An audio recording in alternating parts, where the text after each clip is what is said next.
180 and we're at the speed down to 2500. Point wherever you reduce speed to 180.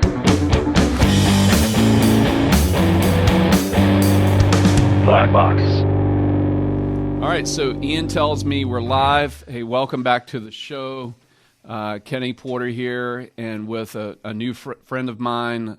We worship together in church, which is awesome. This is my good friend John Telfer over here on the other side. John is a extraordinaire chef and runs a business here in Virginia called Chef by Design. So We're going to talk to him today and understand what it's like to be an entrepreneur during COVID as a chef and as a caterer. Good times. Oh, man, yeah. Nothing like the exciting times of COVID-19, right? Oh, my gosh. It's crazy stuff.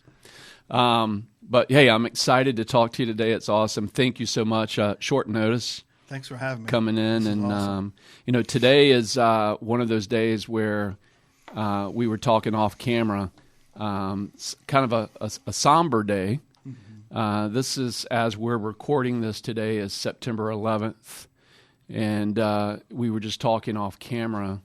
This is the 19th year of the attacks, and I had I don't know if you'd call it a Freudian slip, but I said anniversary, and I don't like giving it that homage. That that's not something we're celebrating by no means.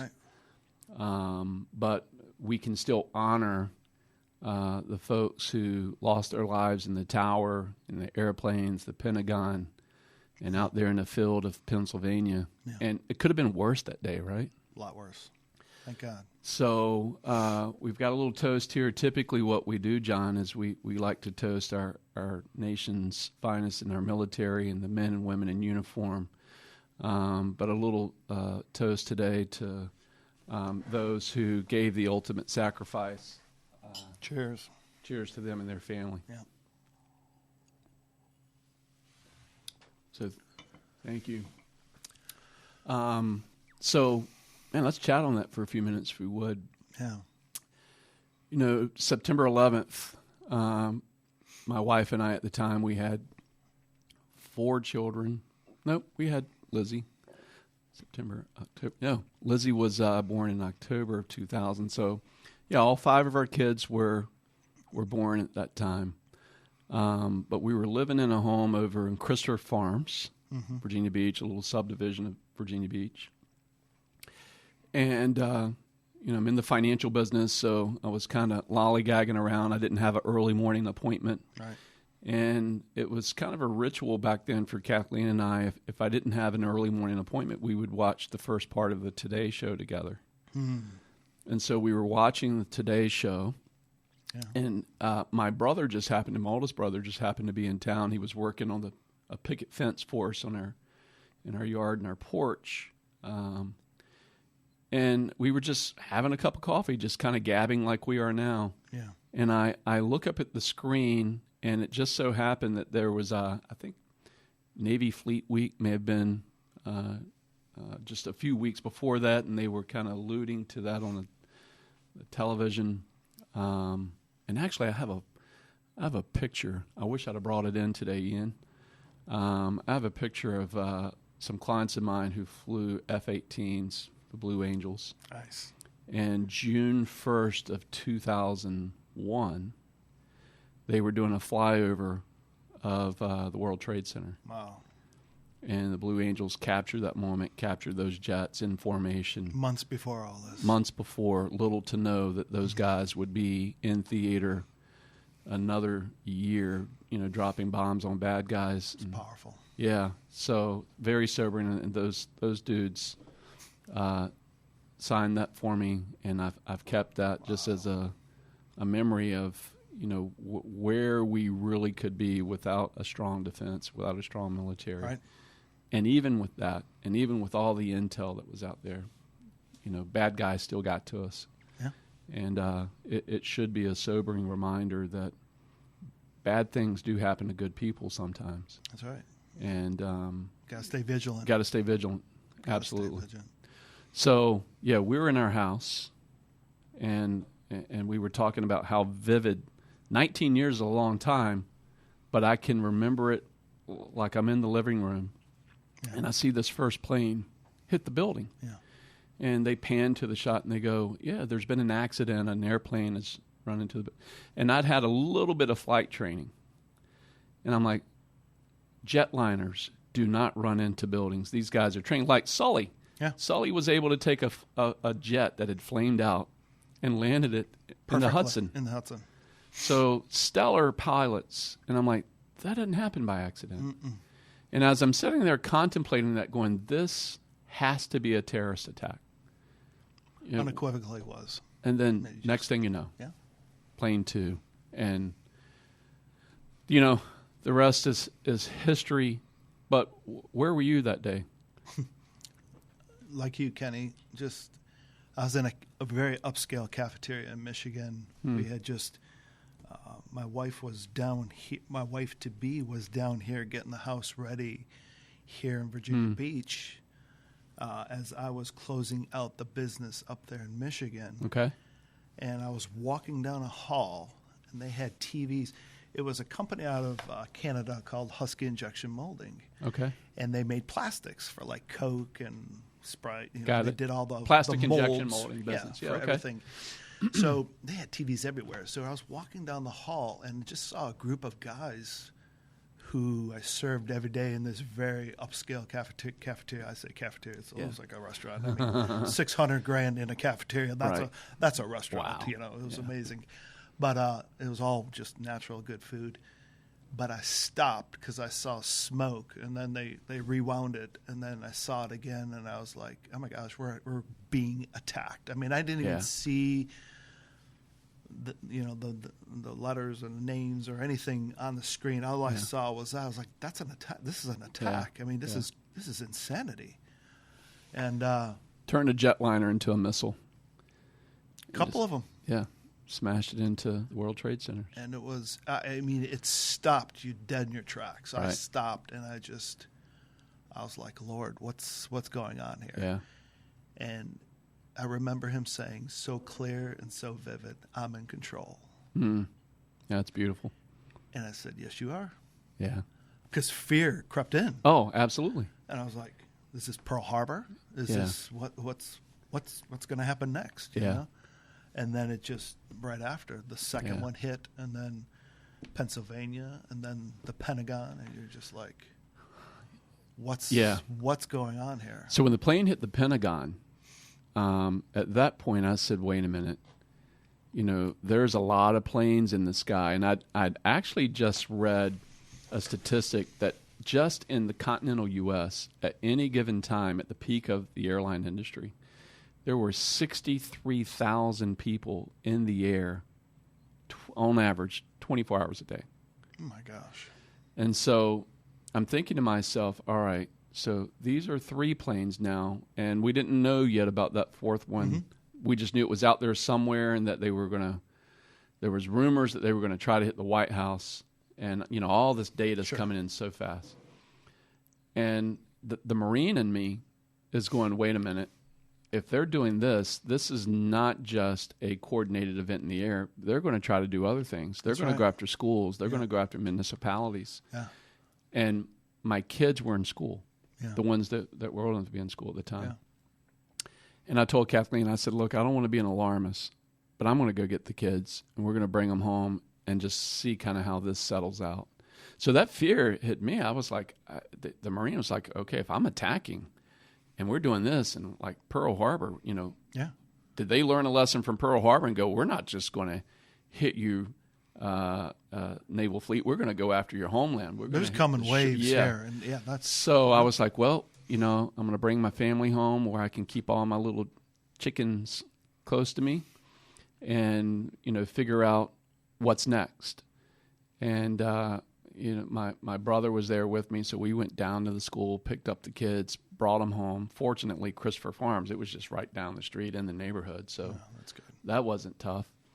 But I wasn't the only one. I showed up at the school. There were probably a dozen plus parents who had the same thought, like, you know, we're in a military town, and most of these guys are going, this ain't good. We could be hit here. Yeah. Easily. And you know what's interesting, fast forward 24 hours, And that's what hit me, I think, more than just the attacks itself. It's just the somberness that was over our land for at least a week. Mm-hmm. I mean, there was nothing going on anywhere. It wasn't COVID. People just stayed at home and mourned. Yeah. And it was crazy to just, maybe just go down the street to get a gallon of milk. No cars. Yeah. No airplanes. And, we live in a very noisy jet area, the sound of freedom. That's right. No jets. And not to hear that was, the silence was deafening. I was like, this just doesn't feel right. No. And, at the time, I think the president that we had in office at the time, George W. Bush, there couldn't have been a better person to have that resolve at that time, whether you like his politics or not. Right. The guy did a really great job of just kind of getting everybody back. And he had that Texas swagger. He did. Where you're like, okay, assholes, we're going to come get you. That's right. And Toby Keith. Yeah, that's pinned a great song to that. Yeah. Oh man. So boot in the ass came. It sure did. And again, a shout out to all those gents and ladies that did it for us. Thank you. Love those guys. Yeah. Gals. And looking at that period and looking at you then as an entrepreneur, what effect did that have on business and a new business, new marriage, and things that were going on in your life then? Okay. Draw some correlation to that, if you could, back then to COVID today. It was like life-changing, because you're just starting off, you're just going to get married, all this hits, and it's like, okay, we want to start a business, we want to start a restaurant, we want to get going, and we want to have kids, but there's so much uncertainty here. Yeah. And like COVID, like now, like back then, our faith was so tested and so important in every decision. Yeah. I don't think there's been too many days that my wife and I haven't prayed before every day. That's awesome. For the business, for our children, for our lives. Yeah. I mean, that was a very harsh reality when that hit. Yeah. Because I could hear the fear in her voice because she was down here. Yeah. And I was up in You're Michigan. Up there. You're not getting on a plane. Yeah, I can't go anywhere. I got to drive. Yeah. And then we ended up moving everything down in the U-Haul that stalled out and died in Hagerstown, Maryland.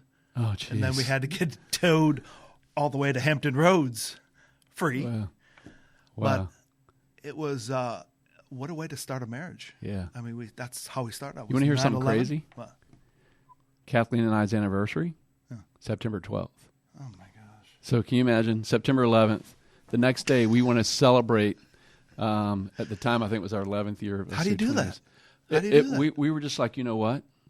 We can pause and, just focus on our family, focus on what's important. This anniversary is important. It's a celebration of life. It's a celebration of unity. That's right.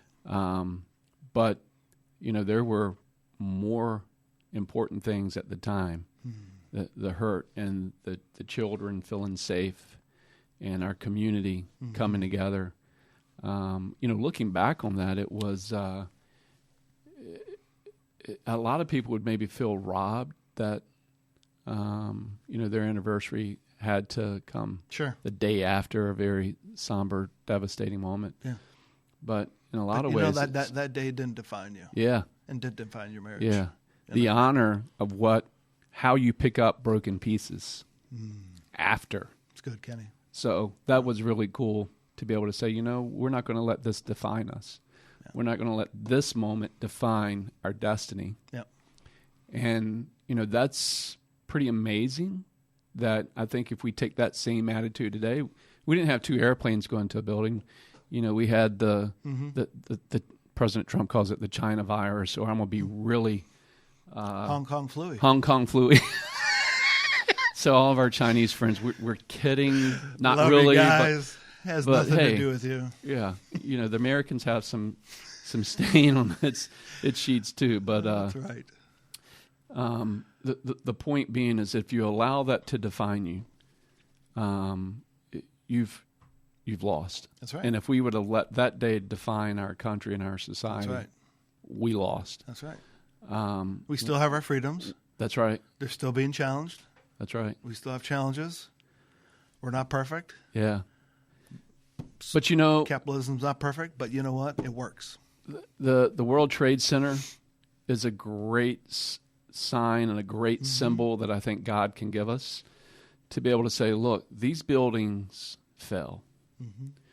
But if you have the resolve, if you have the intestinal fortitude, when bad stuff happens, you've got a choice.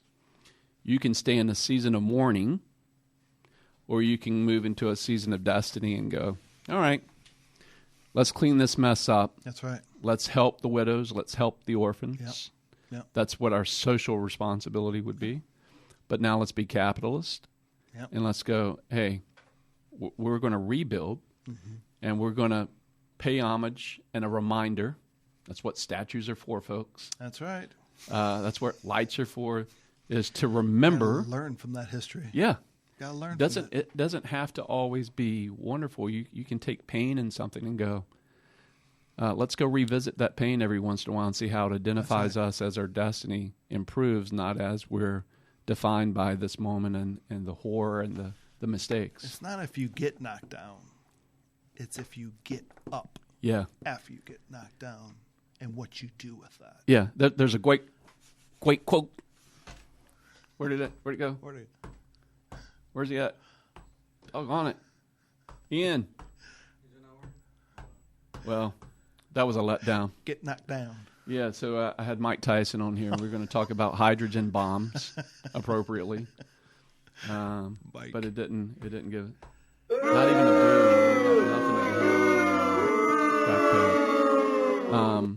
But bringing up Mike Tyson, we were talking off camera. Here's a guy, 50 years old, that does not let age define him, whether you like him or not, whether you like his attitude or not. I'm sure Evander still has some Scars. some ear to chew. Sorry, Evander. But here's a guy that says, "Look, I want to go do this again, whether it be for charity or whether it be just to look at the guy in the mirror and say, can I do this again?" Yeah. He didn't allow all those bad things and those bad decisions truly just define who he was. He went back and said, "Okay, I'm going to reinvent and redevelop myself and get back into the amazing shape that guy's in now." It's phenomenal. I mean, crazy. he does look like a 16-year-old or an 18-year-old. Yeah, I showed you some video right before the show, and it's crazy. Gosh, yeah. And I'm like, I'm 50, and I'm going, oh gosh. Thanks, Mike. Yeah. We have some work to do here. Yeah. I got dick-do disease. You figure out what that is, and I'll tell you. So, but let's bring that back to your business if we can, because you and I had talked a few weeks ago, and I think you had shared personally kind of what was going on in your life. That COVID, you'd bought this. I think you'd bought a building. Yeah, we're renting. Renting a building, but I mean a big commitment. Huge commitment. And you've got this facility, and the virus comes along, and the government starts putting all these mandates and rules in place. Yeah. How do you not let that get to the gray matter, John?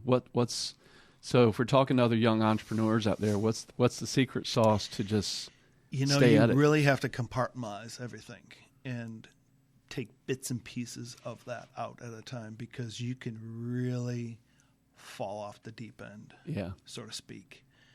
Back in 2008, we had to get out of our restaurant.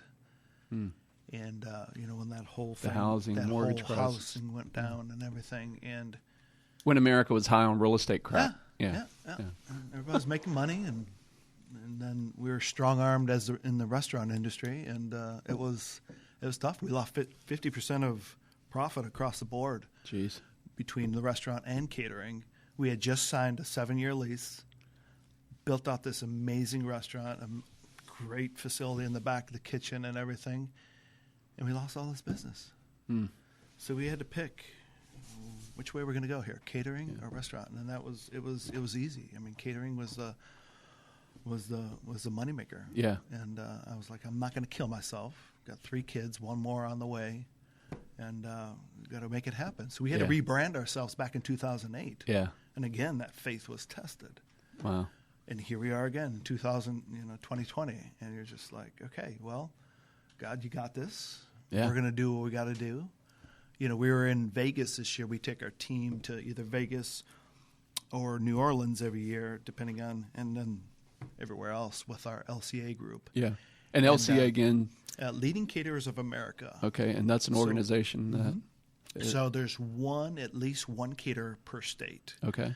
And depending on the region, depending on the state size, like I said, California, New York, you'll have 3 to 4 caterers because of the mass of people. But there's 64, 65 representation of the LCA group. And they come out and they seek you. Yeah. So they were looking at us under a microscope for 2 years before they had approached us to come into the group. And, these guys are world-class caterers. We're talking 10, 50, $100 million caterers. Wow. And we're in Hampton, any business, yeah. We're in Hampton Roads. It's $8 million in Virginia-ish. And so, if you do the numbers based on the state, based on the size and everything, we're equivalent to do the masses of like a New York City, even though there's not enough people here. Right. But anyway, they came and sought us, and we came along with this group, and they're phenomenal. The wisdom and the knowledge that you can glean from these guys has been life-changing for us as a business. We bring all this stuff back to Hampton Roads, and we give it to our employees. We do it through food and through service and everything, and it's been phenomenal. It's just been a phenomenal well, if I can take a minute to plug you on that, I don't mind doing that because I've been able to experience, some of the things you've done both in our church and past church that we were involved in, and the quality of service and food that you put out is top shelf. It's blue label top shelf, but you're not crushing people with premium, with the price. Right. And then we had some friends who just got married in our church we worship together in, and this charcuterie board. Did I say that word? Is that the word? Charcuterie. Charcuterie. Charcuterie. Yeah, I'll mess that up. Depending where you're at. All right, my southern accent. But man, that was a beautiful display of foods and flavors coming together. So I haven't had a chance to tell you that, but thank you. It was popular. It's kind of like the heart and soul Chef by Design. We, that kind of came out when because we have 5 kids. Yeah. So you don't have a lot of time to get out and go to a restaurant when you have little ones. You got to have the food trough out or the feed bag attached always, right? So. One shot. It's awesome. But my wife and I, that's meals, that's snacks at night for us still. Yeah. And but that's kind of like who we are as a couple, as a business, as you're in that industry. You got to graze. A good chef is always grazing, right? He's always testing and always. Yeah. And you don't eat your own food. You taste it, but you don't eat it. Right. At the end of the day, Taco Bell's amazing. Though I got problems with Taco Bell right now because they're getting rid of the Mexican pizza and really? Yeah, it's starting November. Horrible. Well, who made that decision? I thought Jesus was coming because you get rid of the Mexican pizza. That's just like that's end times. The 2 best things ever: Mexican food and pizza. And they brought it together in this little crispy shit. What? They're getting rid of that? November. Come on, that's PepsiCo, right? They own the Taco Bell. Awful. What are you guys thinking? Yeah, they must have had the Marxists get hold of him and tell him you can't call it Mexican pizza. Carl snuck in there. Yeah, Carl. We don't blame Carl. There you go. That guy needs Jesus. So you're at this point, 2020. Things are going well. Mm-hmm. This virus hits, and our governor, in his wisdom, like a lot of the governors out there, decided that we're just going to shut down business, and if you're not essential, then you go on food stamps, I guess. I don't know. What's it been like, man? We've been strong armed, you know, and it's we're the entertainment industry, the food service industry, we feel it first. Yeah. I mean the housing market in 2008, we felt it first. Everybody stopped going out to eat. And then 2020, everybody's non-existent. Yeah. Can't have a wedding. It's got to be now. I mean, the governor last night lifted everything, so now we're back at 250. Oh, really? So we went back in positive. Yeah, overnight. Okay. We'll see how long that lasts. But I mean, our whole year was shot. 99% of our events were canceled. We're either canceled or rescheduled to next year. So that's a whole year worth of profits, worth of pouring into our employees, and it's just gone out the window. So any ideas on how to innovate? Any ideas to say, what would you do different in your business model now, knowing if this was going to be the future? And maybe I'm putting you on the spot here. You can tell me it's none of my business, but if this is the future, do you stay a caterer? You have to stay true to who you are. Yeah, I like that. You have to. So it's not about the money. You may have to rebrand what you're doing, but yeah, exactly. I mean, we're like, okay, we're going to cater again. It's going to happen. Yeah. This too shall pass. Yeah. It's not the end of the world. People still got to eat. You got to eat no matter what. You got to get married. Yeah. So let's figure out how we're going to do it. I mean, we were in Vegas in February of this year when all this started going down, or in March. And we went from taking our team that we usually do for 5 days, 6 days, and entertain them in classes and learning and going out to eat and learning different foods and wines and everything. 2 days. We were literally there 2 days, and this thing just shifted. And people were wearing masks in the casino, and it was just all classes were about COVID, and it was just, and we're in the hotel room. How are we going to do this? How are we going to make this happen? What are we going to do? You know, it's crazy thinking about that. Are we going to fall and die? Or are we just going to get up? And we just sat there for hours and rebranded what we're doing. And it was carry out. Right. So we just got back from vacation, and I usually like to go out to Vegas and see shows and do the Grand Canyon and hike in Red Rock Canyon and do fun stuff like that and play some cards every now and then too. Nothing wrong with some cards. But here's what's interesting. Speaking to Vegas and eating out, it was the most abnormal thing I think I've ever done. Not really, but being for the camera here. But to eat Hell's Kitchen in little plastic Tupperware dishes. How tough for a chef who prides himself on presentation and prides himself on Nobu. Yeah, Nobu. I'm eating in plastic little dishes. There's no room service, but you have to call these high-end hotels to, Nobu's phenomenal too. Oh, phenomenal. Love it. The hotel itself is phenomenal. And one of my favorite restaurants on the planet. Yeah. But it was surreal to eat this food, and by the time you get to it, it's already lukewarm. Yeah. And who wants to eat lukewarm tuna or sashimi or soup? Yeah. And like, oh boy, here comes food poisoning. COVID doesn't get me the food poisoning poisoning well. So I was like, man, this is just it's demoralizing. And part of me, my conspiracy theory, is, are these dudes doing this on purpose?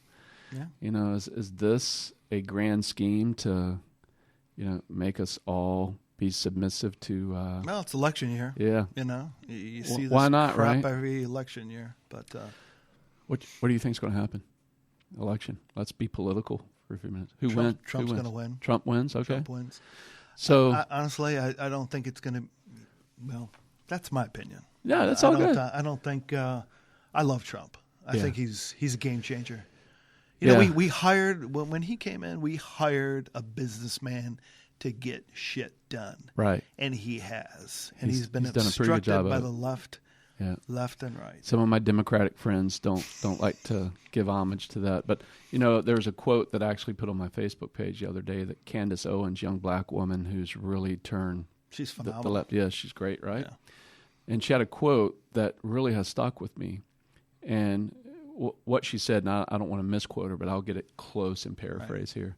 She basically said, state your opinion, state the truth, not your truth, state the truth, let it linger, and don't worry about what they say about you. Right. And that's kind beautiful. of President Trump. Not kind of, that is. He states it, he says it, And it comes to pass. Right. So you're just like, I think there's profit in there, too. There's you're right. Prophet Trump. I'm kidding. Yeah. We might have Romy and Kathleen we- get after us on it. But, who knows? He may have a second career after the presidency that's beyond real estate. He may. The man is... God calls people in mysterious ways, doesn't he? he sure does, man. Evangelist Trump. Yeah. Elijah and... Well, the rest of evangelists have lived horrible. I shouldn't go there, but they've had girlfriends and stuff, and the church forgives them, and they come back in they full move grace. on. And they right. I mean, that's how the forgiveness of God works. So, anyway, well, it's getting terrible. We have all kinds of preachers, teachers, priests, and everybody after us today, John. We're just trying to talk about catering. Rating, I don't know where the ratings are going to go today, but Yeah. it's The great good. thing is I don't have to worry about Nielsen. This is my show, and It's beautiful. do whatever I want to do, talk about what I want to talk about, and let it linger. That's right. Right. Well, I mean, what happened to honest conversation, Kenny? Yeah. I mean, Yeah. just talking. Yeah. Without those, without the internet and everything. Right. I mean, you just don't get that, Well, I've got some, and I would call them friends, but they're friends who have a very left-leaning view compared to me. Right. And I would say these friends, and I would probably have some of my right-leaning friends go, well, they're not your friends if they are Marxists. They don't know they're Marxist, but they take some very polarizing views to me. Sure. I actually invited them on the show, and I don't want to call them out publicly. It's just I've done that already on Facebook, and that's probably enough. And so if I hurt somebody's feelings out there, I'm sorry. It wasn't my intent, but There's it a was lot of mud being slung in there. Yeah, but the point is that if we can have a platform and an area to say, hey, here's a thought, and if that thought in a public platform can now get you and I one-on-one as friends to dialogue, to really get clear on our principles. There's actually a great book written by, I usually have it on my table here, by a guy named Ray Dalio.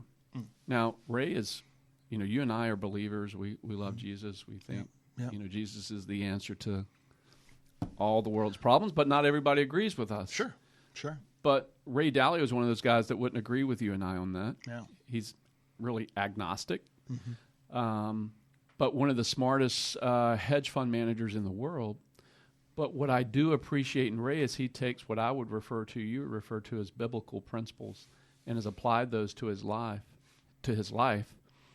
And just by living those principles, he has shown that it has worked really well for him in his personal life, in the life of his business, and the life of philanthropy. He's a very philanthropic man. Isn't that amazing? And I go, wow, those are principles that Jesus taught in Scripture. And, you could take someone who may not even be a follower of Jesus, but follow those principles. That's right. And they're going to have success. Great success. So, that's, for me, that's, I've gone through some massive business failure in the past and had some massive mistakes personally in business. Yeah. And I had a choice. Do I sit here and wallow in my pity and stay defeated? Or do I go, this is a battle that I was defeated, but the war wages on. And the war, a lot of times, is just what's between my ears, the gray matter. Yeah. And that's filtering that out. That's what I see from you, is that, what happened from Michigan and what happened from 9/11 to 2008. Those are great stories to go back and go, here's the victory that we had in that. That's right. And we can go back and appreciate the failure And we were talking last night, this group of guys that were with Ian and I, and one of our friends who got married for the third time to the same wife over Saphir. How many times have you been married in the last 6 months because of COVID? I don't know. I think you might be trying to set a Guinness World Book of Records, marrying the same woman. We need to have a party for brides of 2020. And he should cater you every time, right? Come on, Saphir. Poor guy. Hopefully he'll watch this and be convicted.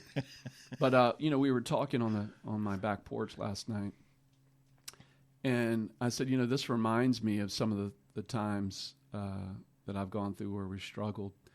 And Kathleen and Sarah, my wife and daughter, make some of the best chocolate chip cookies on the planet. They might put it on you there, man. That's a weakness. Mine so too. Good. So what's interesting about these chocolate chip cookies is that one of the ingredients that are necessary, and you would know this as a chef, salt. Mm-hmm. Too much salt, it's a bad day. That's right. No salt, and those cookies taste like ASS. Mm-hmm. And that happened once. That stink.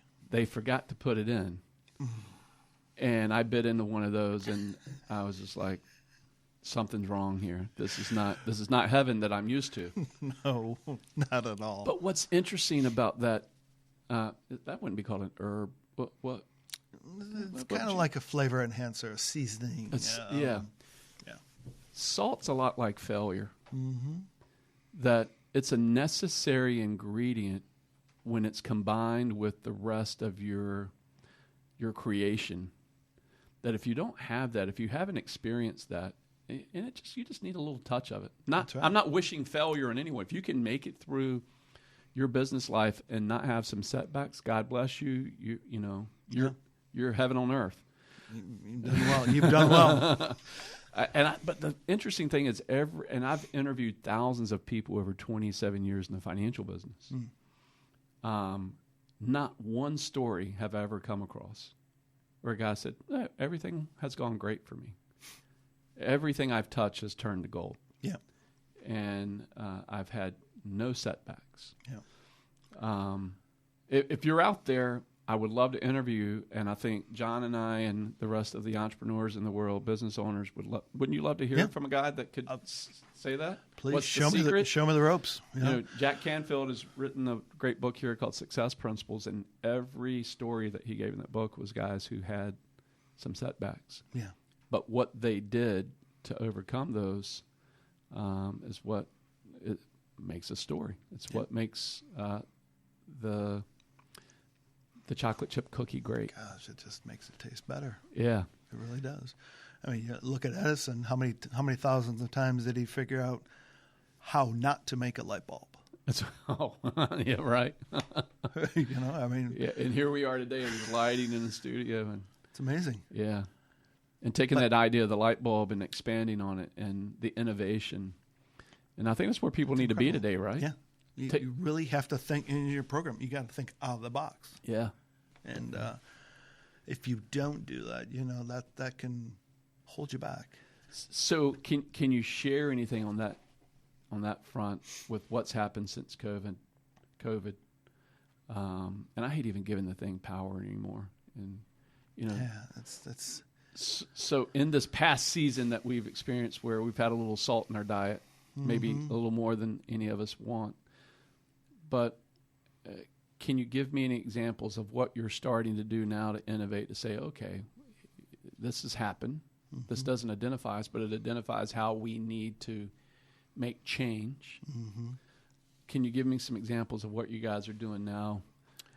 We had this like a big thing with the health department and how we're doing and displaying stuff now is our pas hors d'oeuvres, which is a big thing at parties. So, how are we going to do that in a way that, quote unquote, people are going to think that it's safe, meets compliance? There's so much fear out there with this whole thing that I get it. I totally get it. Everybody's in a different spot. But how are we going to make adjustments? I mean, our servers they have gloves, they have masks. I mean, we have a very good dear friend of mine who's an ex-SEAL. He made these passing trays for us that are covered. So there's a bar in the middle, and then they're covered, but you can see right through the tray. They're amazing. Cool. I mean, let it be. Give it to a SEAL, and they just innovate. I got an idea for that. Yeah. And I mean, he's amazing. And Jimmy Henske. Yeah, he does.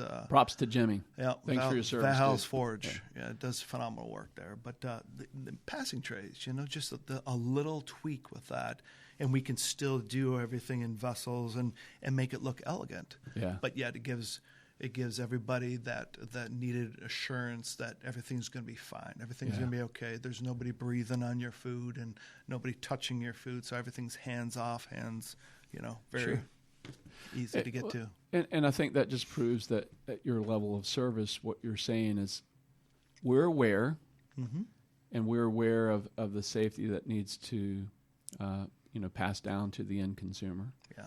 And you're taking steps to show them that's innovation. You're showing them, hey, we are aware of the risk, whether fabricated or real. Yeah.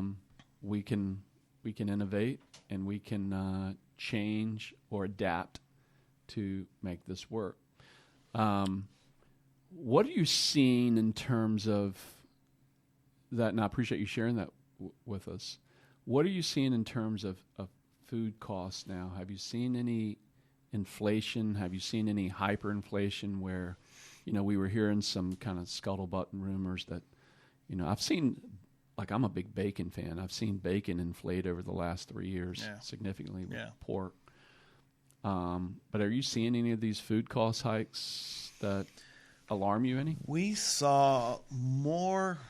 What's I think what's so awesome about the American spirit is the resilience that these businesses and entrepreneurs had when they see things. You and I are businessmen. Yeah. When you see things, you got to make sure things are adapted to, and you get things done. Yeah. I mean, Trump's the same way. Right. I don't want to backtrack or anything, but he sees the same thing. My pad doesn't. And makes it happen. You got to make it happen. And all these businesses, as far as pricing went, it wasn't to where it was through the roof. I think there was more shortages than anything. I mean, sanitizer, gloves. I mean, freaking toilet paper. Gee, crazy, right? Yeah. What the hell? Toilet paper? I mean, as a business owner, I couldn't even buy toilet paper. I mean, and then finally, when we found it, I think we bought I still have 3 cases of the crap. It's just like, okay. Careful, people might come to your house and rob it. Yeah, we won't give an address out. Christmas gifts. That's right. Sure. You know what? That would probably be appreciated from a lot of folks, right? So the food shortages things was like the big thing, but I think everything now has settled back, and we're back into pricing. I mean, tenderloin. I mean, was rock bottom low, which was, and we couldn't serve it, couldn't sell it. But I was like, good gosh, man. I mean, if you wanted to buy it, it was there. Wow. But it was just the productivity, because all these places they had to lay people off, like Purdue and everybody. So you weren't getting as much supply as there was. Everybody was at home. Yeah. I just got my bread maker, or to mill flour, 6 months later. I mean, everybody was a baker for the last 6 months, and I was like, mind busted. I needed a new one because we were baking so much bread for our to-goes.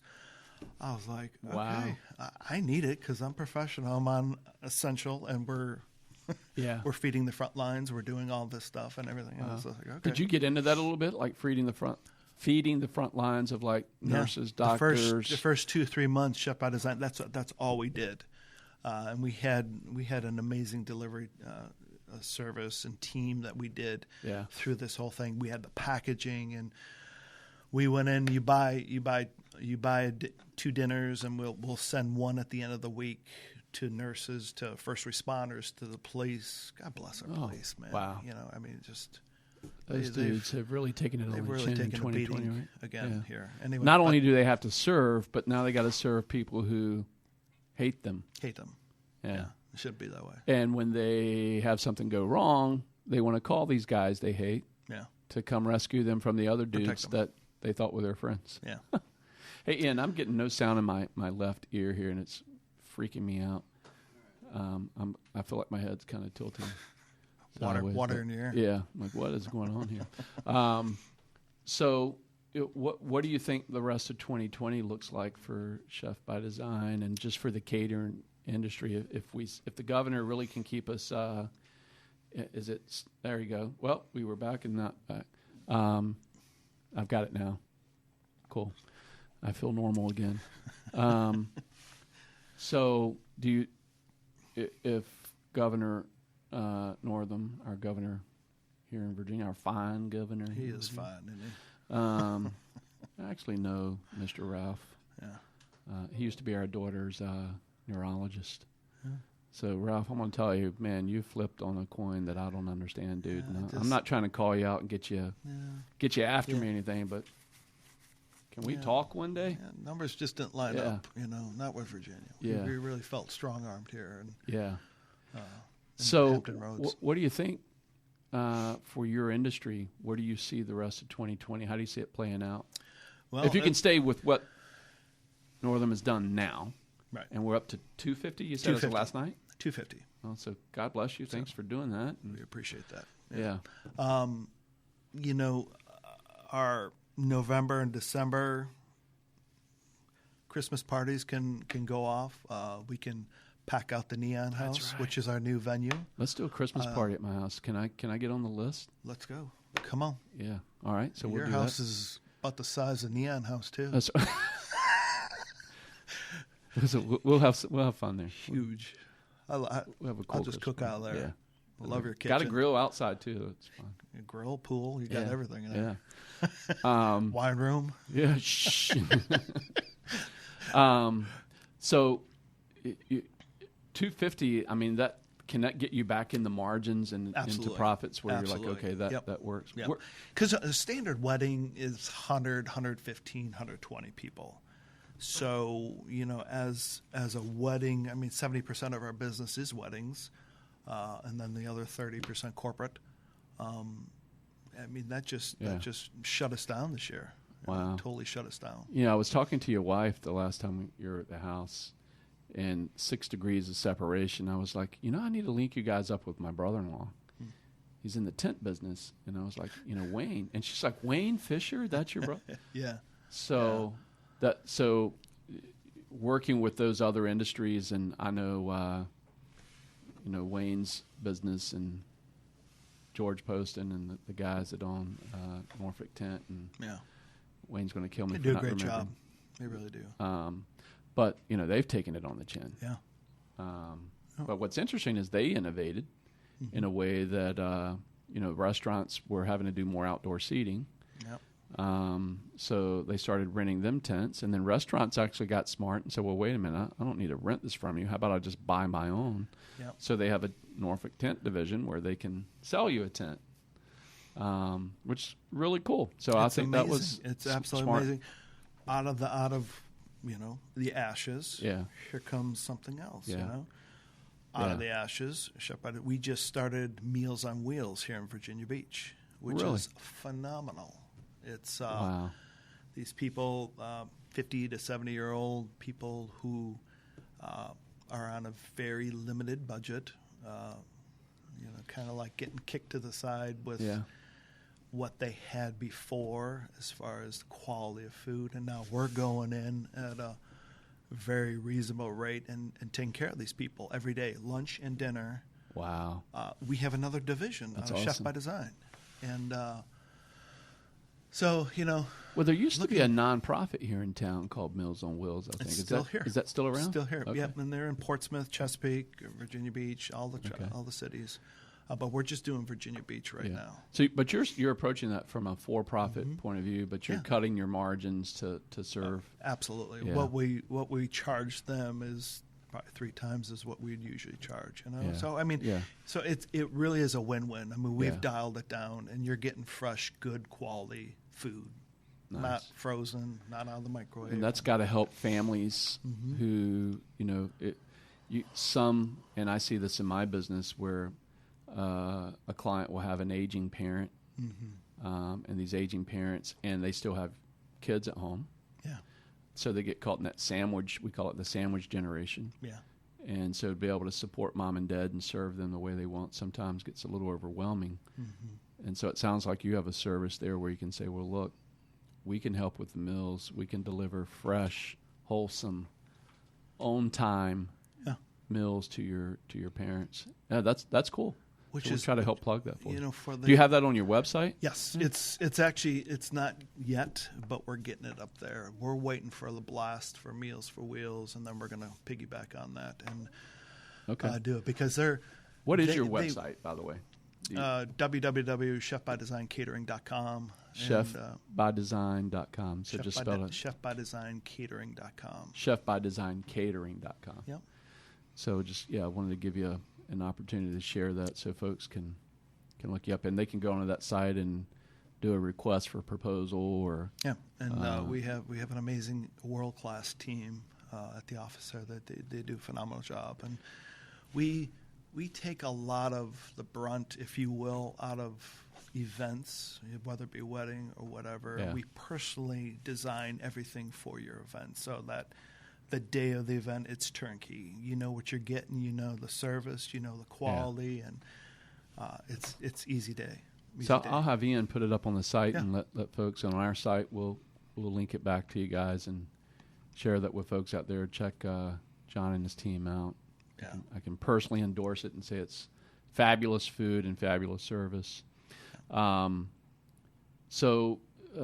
Earlier this year, we had started talking about it, but didn't finish that thought, was the building that you leased. Yeah, the Neon House. Yeah, tell me the concept there with the Neon House and what you guys are doing. So the Neon House was birthed last year, and we're still trying to get things through the hoop, if you will, with the city. The city, it's somebody says one thing, the other, left arm doesn't know what the right arm's doing. Right. It's a constant Norfolk? battle. It's Norfolk. Come on, Norfolk. We gotta help these businesses out, and but we're trying to get things finalized and everything, and we're almost there, and we'll be set to open here within a few weeks here. Awesome. But it's a 12,500 square foot facility, so there's two different buildings that can house up to 250 seated in each side, so 500 for your party, or 600 standing for. Wow! So when the COVID sides. rules go away, right, you could get fire marshal will let you get 600 standing if we're not sneezing and coughing on each other. Right? Yeah. Got to have those masks and sneeze guards. Oh God.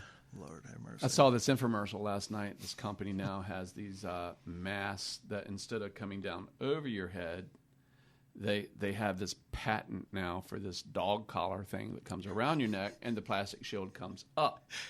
So I'm like, oh, you just turned it upside down, and I wear it around my neck versus around my head. That's a cone. It's a cone. Yeah, it's a freaking like cone. the dog.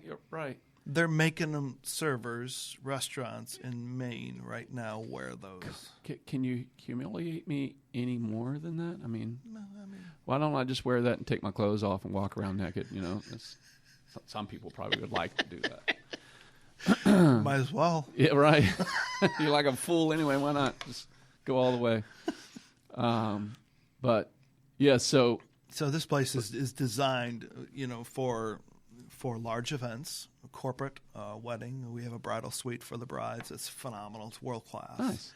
And it's just something different downtown there. Nothing like it. It was an old historic post office, just all brick. There's beams, and it's just beautiful.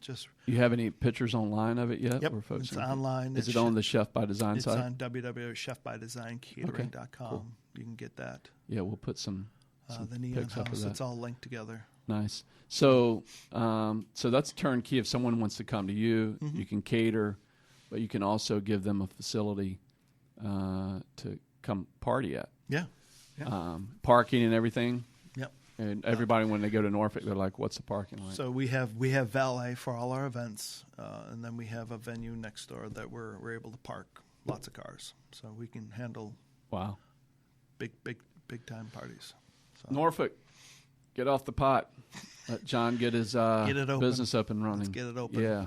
Got to get it open. I think you should do like a celebration thing, man, and invite The city. Well, the city has actually had offered to do the ribbon cutting for us with the mayor and everything. I was like, okay, Yeah. let's get it open. Yeah. Help us out. Help our brother out. Yeah. And let's open the place, and we'll have a big party. You know, Yeah.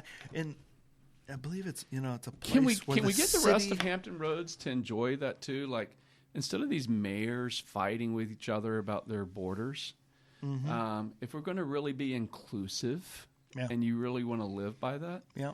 then invite your sisters and brothers across the border to That's come right. celebrate a business That's right. in Norfolk and go, look, when you've got tourists in Virginia Beach and they want to come to Norfolk and go to a really nice mall, why not Yeah. help them do that? And when you've got something great going on in Virginia Beach, Yeah. you will both make money when you reciprocate.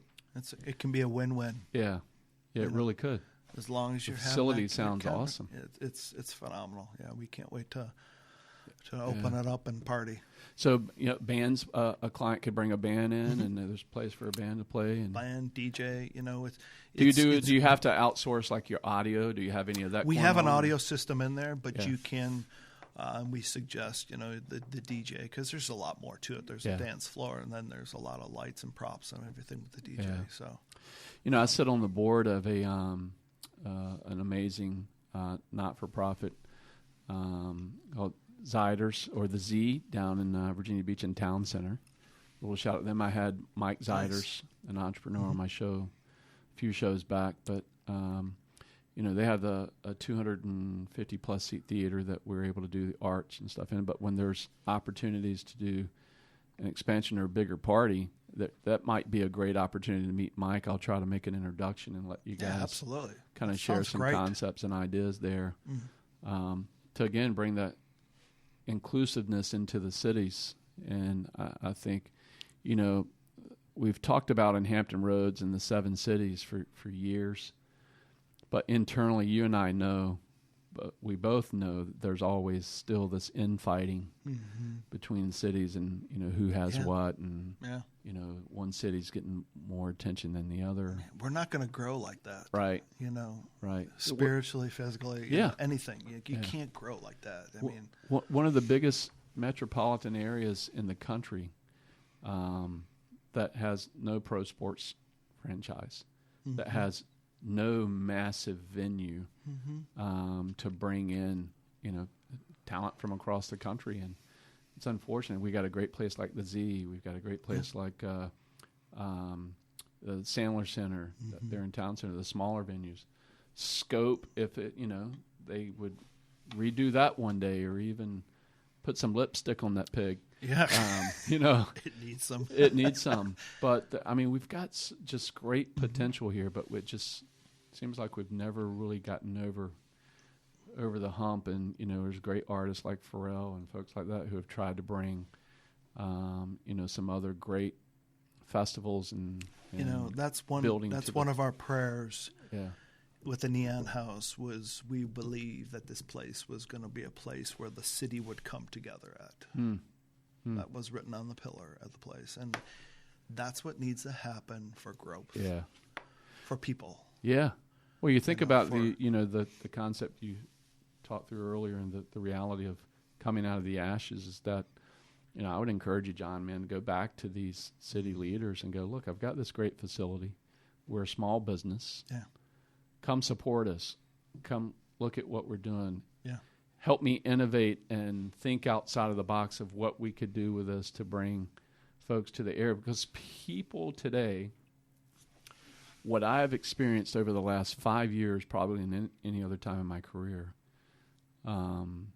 is that our society is starting to see, hey, we really do need to support local business.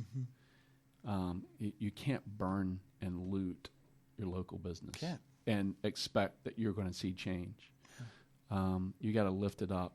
You got to support them. You got to be there to help them. And I'll use an example with what I'm doing within a golf tournament. There's a big restaurant chain that we were going to cater with, and I could have spent, and I'll just keep it real with him. I could have spent less money with them. And I'm like, okay, but I'm going to get this big corporate brand.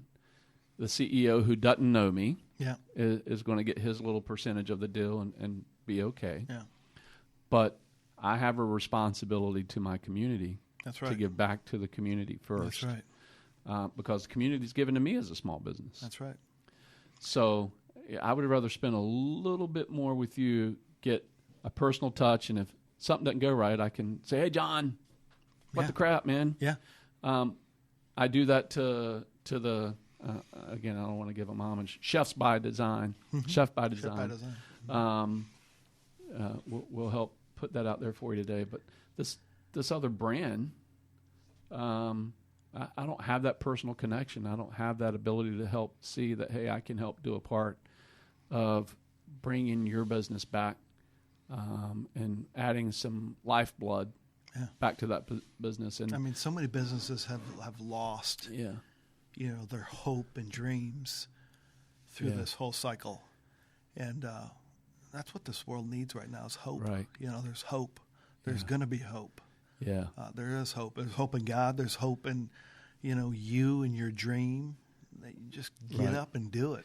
You know, here's one thing I would say to folks out there today, just to continue that thought of what we're talking about here. Even if you look at a platform like Amazon, this giant, I actually cheerlead Jeff Bezos. A lot of capitalists don't like that guy. Yeah. I don't know him personally. I don't, there's probably things in his life that I would question, and I'm sure he would with mine. Sure. Or ours, yeah. Or out, yeah. But, this guy started his business with his then wife in San Francisco in a little loft apartment. Mm-hmm. And I think it was 1997, Ian. You can fact check me on that. Jeff Bezos started Amazon as selling used books. Oh. And he innovated, he thought, he continued to pour in and continued to invest in an idea that people said he was nuts. Yeah. Told him it was absolutely crazy. But if you look at the platform of Amazon, what's still happening in that Amazon platform is there are individual businesses that were rebirthed because Amazon gave them a platform. Mm-hmm. The number 2 search engine in the world right now, Amazon.com. Not Google. Google's number 1, but number 2 is Amazon. So when we want something, we all go to Amazon. If I go, okay, let me search there. And if you look at most of the folks selling on that platform, they're small business, and Amazon's giving them a platform to do it. So I go, hey, great. That's capitalism at its best. Yeah.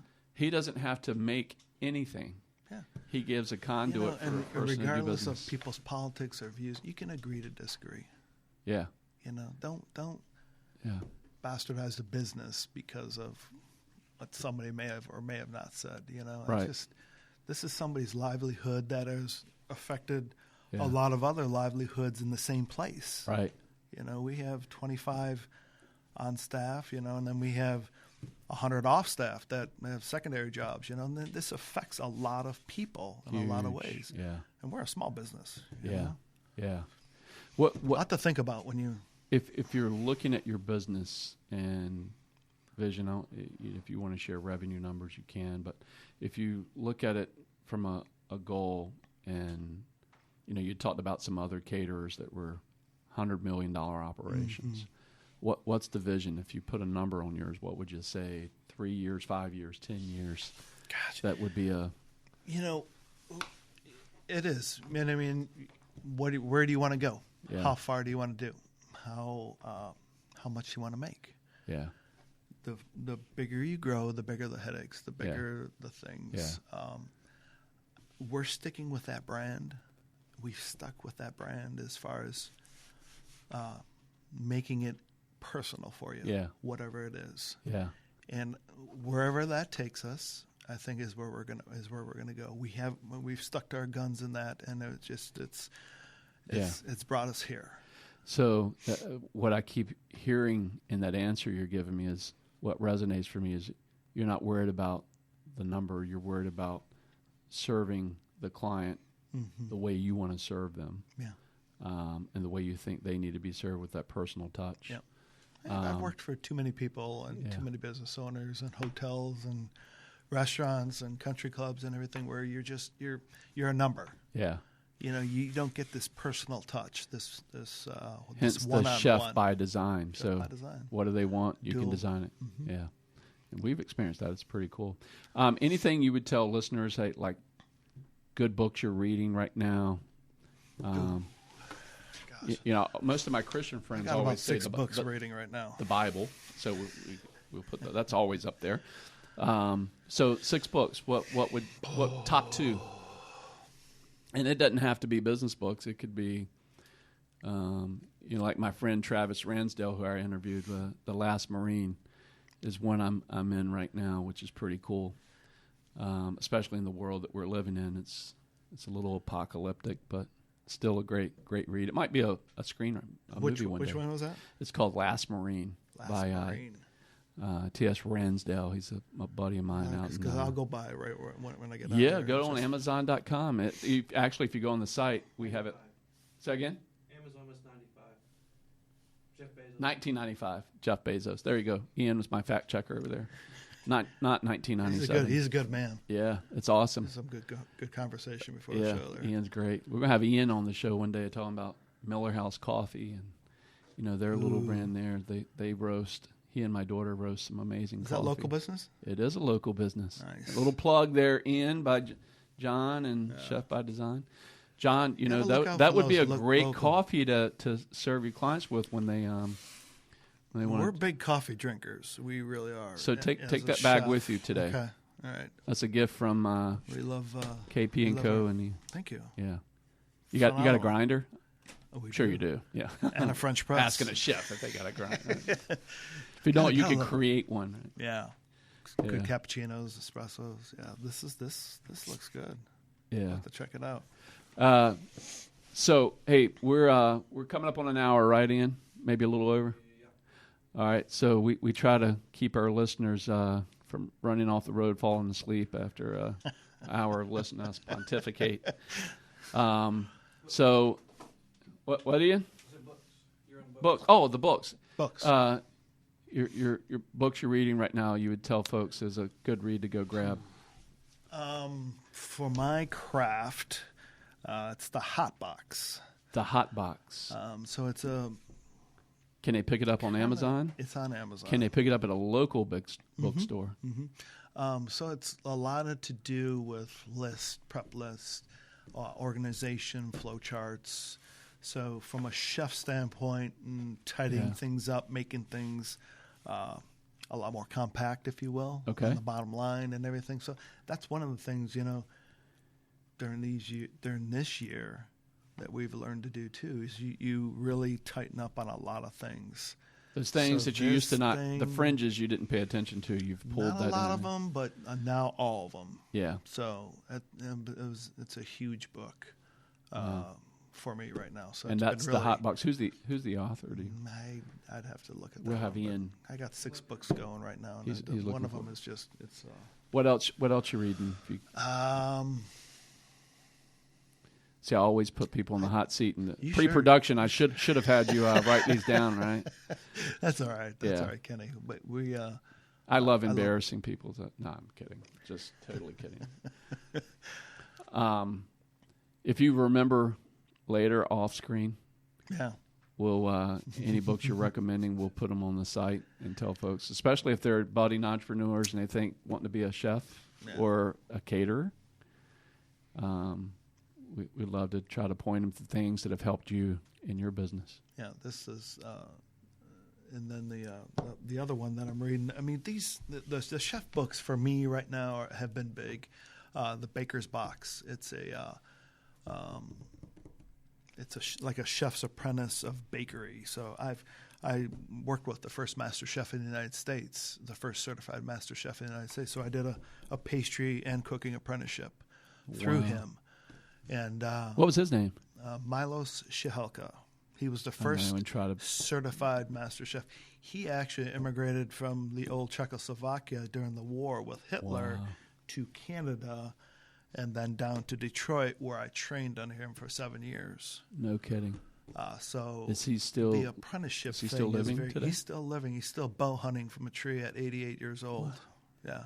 That sounds like a guy I'd love Insane. to have on a show. Do you think you could?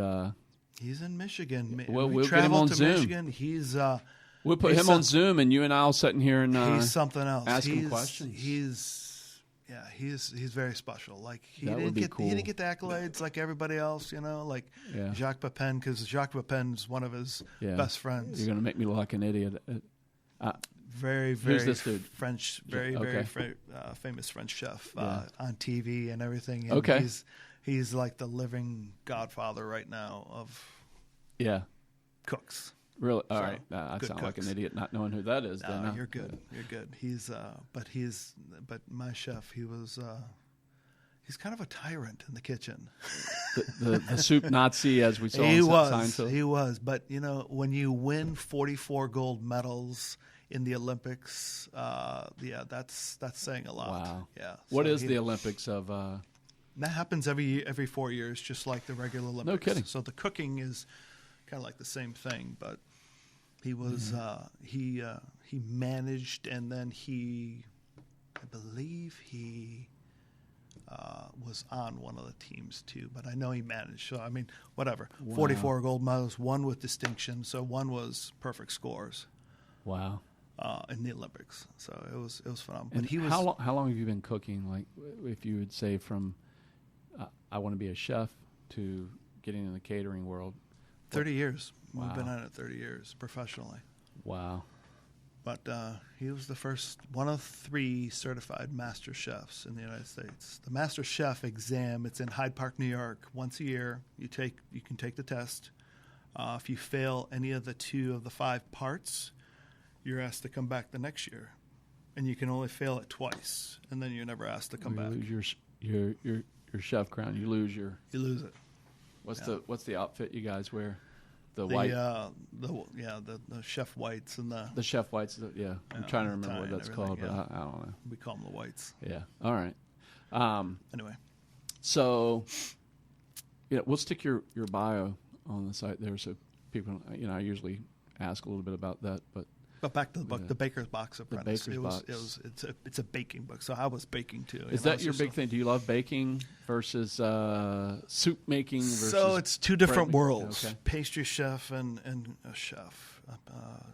And if you do both, you're really crazy. But Are you doing both? More, I do both. So you're I'm crazy, certified. yeah. book Certified, crazy, yeah. So the pastry is more Batshit exact. crazy, Kathleen would call me.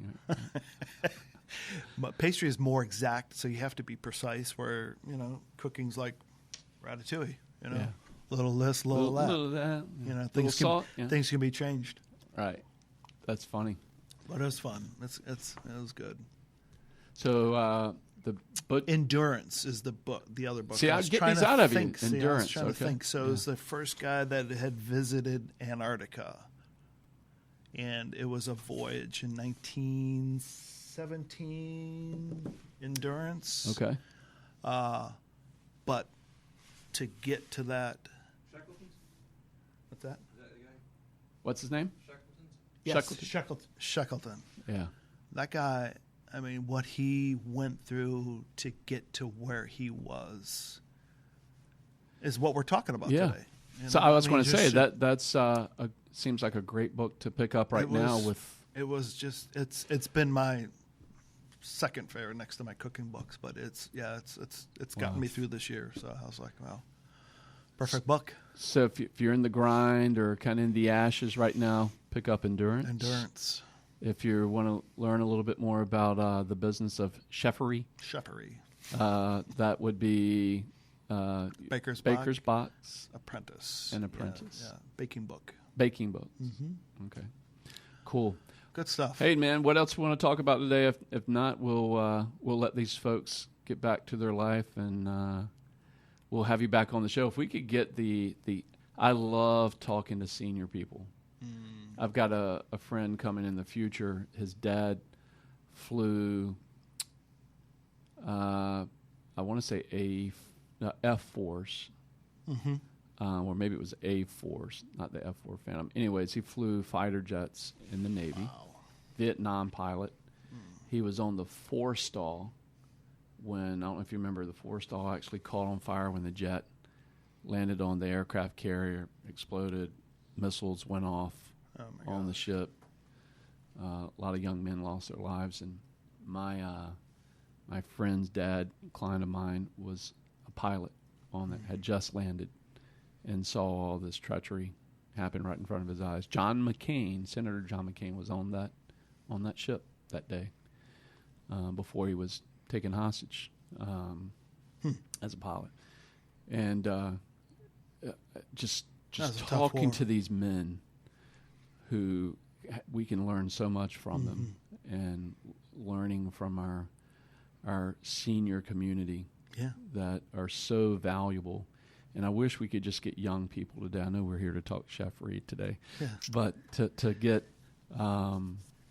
people for a little while just to hear what our senior community has to say, and the wisdom that these folks have. We're going to be known how we take care of those guys and how we take care of our young like that.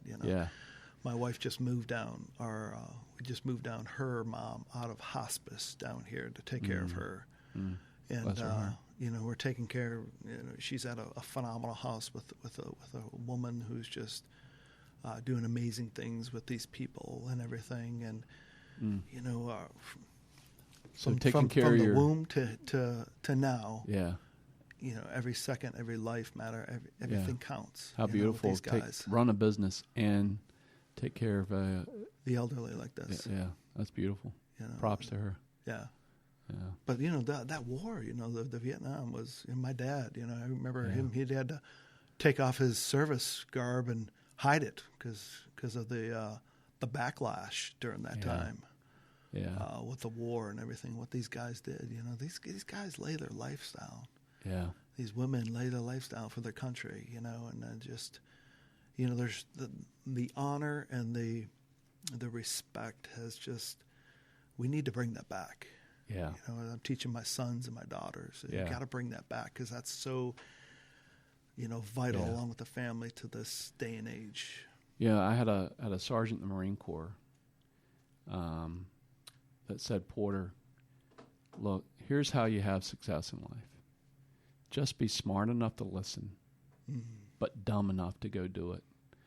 It's good. And that's what a lot of these men back in the day, they didn't get into the politics of whether or not the government was sending them into an unwinnable war.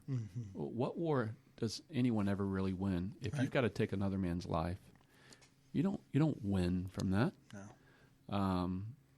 But sometimes, death is necessary to have a renewal of life. Sometimes you gotta do things. Freedom's not free. And we've seen that today, September 11th, and we're there's a war going on right now. That's that right. It may not be against another nation, but our own people group who have lost sight of the humanity. Even a young lady. Just in a comment on Facebook, this young lady takes a very hardline approach against my wife and says she doesn't respect old people, was her quote. This young 20-year-old kid who needed a spanking, in my opinion. But anyways, I'll end up getting arrested for saying that probably. But where's mom and dad? Yeah, I'm like, okay, hold on a second. One day, young lady, you're going to be 50, you're going to be 70, you're going to be 90, and you will wish that these young people who you're bringing up will have had respect just for your age. That's right. Because when you reach there, you may be in a society that goes, you're a little too old to live. You're costing us too much money. Why don't we just go ahead and eradicate you and thin you up? Yeah, we'll set you out to pasture and pull the plug. That's kind of where this leads to if we don't get hold of it and make a stance. And we'll do that another day. We'll have another conversation on that. That's good.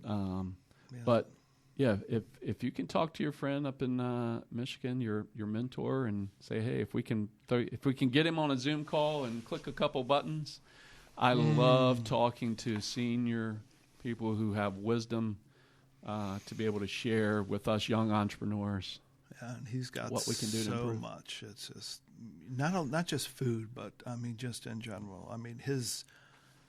Here's somebody who escape communism, escape a tyrant who was killing people off, and then moved his family to Canada to back down to Detroit. I mean, and then to run for almost 50 years a very successful 5-star, 5-diamond restaurant in Michigan. One of the riskiest industries, the restaurant industry, and doing that for 50 years. Well, which that's spawned off many more master chefs. You know, I mean, it's just the fruit of that labor, the harvest that has shown up in guys like you. Yeah, that's great that you're paying homage to him too. That's awesome. He still comments on my Facebook, on our Facebook, and everything. Wow. And he's with pictures on the business and everything. And this guy, he didn't compliment you too much. And I could remember on a few fingers how many compliments that I did get.